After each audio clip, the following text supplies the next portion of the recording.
Recently, the Grammy nominations came out for both Best Contemporary Blues Album and Best Traditional Blues Album. So, Willie, I'm going to read those nominees off to you right now, and then I'm going to get your thoughts on them. So, let's start with Best Contemporary Blues Album. The nominees are Okay. Shamika Copeland, Done Come Too Far, Eric Gale's Crown, Ben Harper, Bloodline Maintenance, North Mississippi All Stars Set Sail, Edgar Winter, Brother Johnny. And now moving to Best Traditional Blues Album, the nominees are Government Mule, Heavy Load Blues, Buddy Guy, The Blues Don't Lie, Taj Mahal and Ry Cooder, Get On Board, John Mayall, The Sun Is Shining Down, and Charlie Musselwhite, Mississippi Sun. Willie, your thoughts on this year's Grammy nominations in the blues categories? The first thing I'd say, Pete, right off the bat, Pete, is that I don't really understand the differentiation because when you read like from one category to the next, I could swap those out and they would still make sense to me. Does that make sense? No, it Like, does make you know, sense. like there's Like Government nothing to Mule, just Heavy Load Blues, that could definitely be contemporary as well. exactly because it's hard fought and it's like electric and so I guess so let's go back to the awards. All these players are worthy of this. And I think this is when, and we've had this discussion before about is the blues dead? It's not. And this is why it's not, because all these players have completely made their claim to have this award be given to them. Like, I've listened to all these albums and they are all awesome.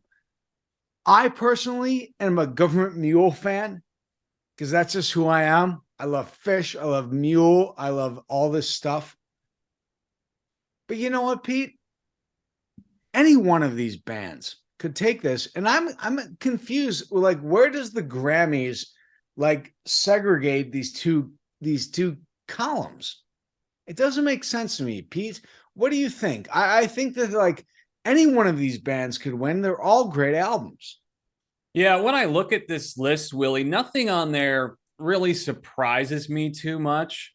Now, when we look at the Grammys, especially in like the blues, contemporary blues categories, over the years, I feel like there's been a lot of snubs when it comes to the Grammys. Like there's a lot Sure. of really great albums and artists that the Grammys simply just have not recognized over the years. I feel like in recent years, they've been getting a little more educated on what's coming out and what's new, which is a good thing. Yeah.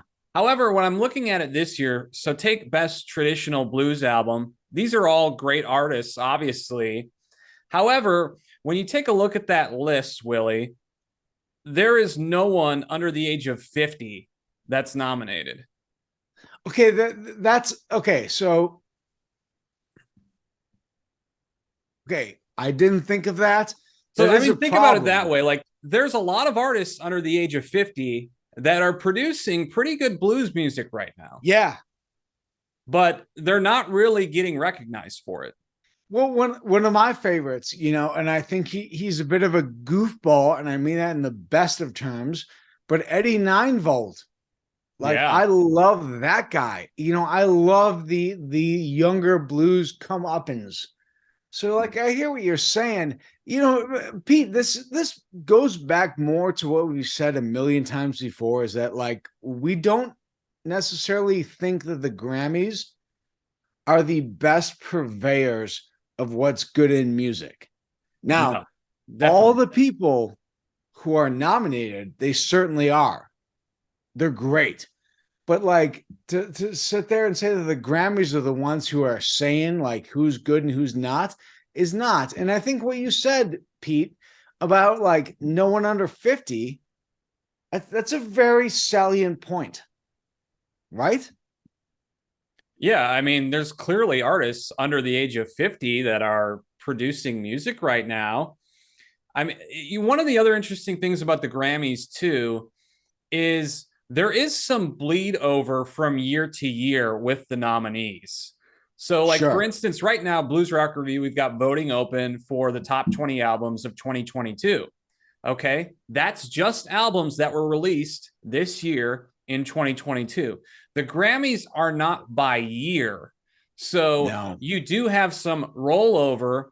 You'll have albums that were released in October, November, December of the previous year that will be nominated for Grammys. So that's another thing you have to think about, take into account when you're looking at the Grammy nominations. It's not necessarily all the albums from just that year. You have some, rollover from the previous year. So that's one thing to kind of take into account too, Willie. And I think that's important because, we had Joe Bonamassa on the show and he spoke a little bit about this, is that like, I think that most people don't understand, and I certainly didn't understand, and Joe educated me on this, is how much the award show has a process, right? It has a huge process. And there's like a big campaign behind this too for all of these artists just to get recognized. It's like you'll get all these emails from publicists saying, for your Grammy consideration, check out this album. Right. And I think that like he said this, and I think that, and I know this, like, not to beat a dead horse, but I think about Larry McCray because I think he should be way up there on the charts, and he won't be because of what you say. He did make it through the first round of nominations, but no, he did not get the final nomination, and he should have. Grammy. And I think Larry McCray put out an outstanding album this year. And he's currently up for the voting right now for the top 20 for Blues Rock Review. That voting, we'll see if he makes the list. But yeah, Larry McCray definitely put out a really strong album. You mentioned Bonamassa. Royal T was nominated for a Grammy. Time Clocks was not nominated for a Grammy. Right. Which is interesting because I thought Royal T was a great album, but I thought Time Clocks was an even better album. And that did not get nominated at all. And Time Clocks was voted Blues Rock Review's #1 album last year. And I think that that's sort of the point, Pete, when we talk about this, is that it's a very subjective process. And you're going to see people get shut out when they shouldn't be shut out. And I don't know how you fix it. I don't think there really is a fix. I think it's very subjective and it's just an award show. But I think for the people who really love music, you're going to get to listen to a Larry McCray. You're going to listen to a Joanna Connor. You're going to listen to these people who actually really are solid and like stellar. But you know what? There's a million of these people. Yeah. One thing I would add, Pete, is like, if you're a sports fan, right, and you follow the NFL, like there's a lot of parity in the NFL this year, too, right? Yep. Think about the same thing for music. You look at the music that's coming out, and I think especially this year more than most, you look at the albums that have come out this year, and I think most years you're like, okay, you have a pretty good idea. Okay, these 3-4 albums, like, I think they're clear cut, above the rest. Like we'd have a pretty good idea, like, okay, these albums, they're probably going to land in a pretty good spot on the top 20 this year. This year, I feel like everything is so wide open right now. Like, yeah, for the top 20, for Blues Rock Review's top 20, like I have no idea how it's going to shake out this year. I don't either. So and wide open. I think the part of that is post-pandemic is that everyone just like flooded, like, set back and then flooded the market because they had all this stuff that they were working on. But in general, like, I think that like when I was a bit younger, I used to be more cynical and thought all the good music was already made and sung. And I think that like as you get older, what you realize, like, dude, there's still like really good stuff that's going on. Yeah, and at the end of the day, it really comes down to money. Like, yeah, how much money is being put into something, because you can have the best product in the world, you can have the best album in the world, but if people haven't heard it, you're not going to win these awards. And I think that that's one of the fun things. And when I say fun, I mean fun, but also positive, of the Bonamassa push like keeping the blues alive is like, look, there's a lot of people playing in like small time bars who are absolutely the best players that you've never heard of. Literally some of the best players in the world playing in small bars to Exactly. 100 people.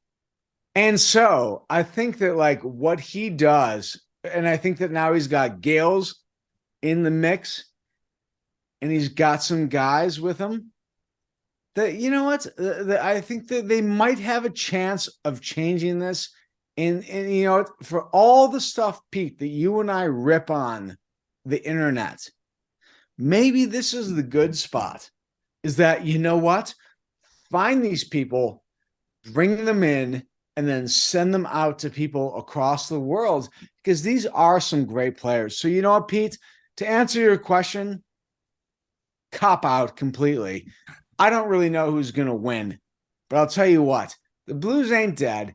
Some of these players are sick. And you know what? If you use the tech in the right way, everyone's going to get to hear it. That's my thought. I'm done. Yeah, tough list to crack. I will mention, and you brought up Eric Gales. This is his first Grammy nomination that he's received, which when you think about that, I mean, it's crazy, but for so many years, you know, Eric Gales, he's been like this player that, you know, if you're a diehard guitarist, you know about, but, you know, similar to like a Joanna Connor, for instance, it's like they've been around for a really long time. However, when you look at a wider audience, you know, more towards a mainstream audience, they have no idea who, you know, who these people are. So it's really cool to see someone like Eric Gales now finally start to get that recognition, you know, that I think that he's been getting within guitar circles, you know, in the blues rock scene, definitely the last few years. But, you know, really cool to see him get that kind of recognition now from the Grammys. Yeah. So, hey, Pete, Merry Christmas.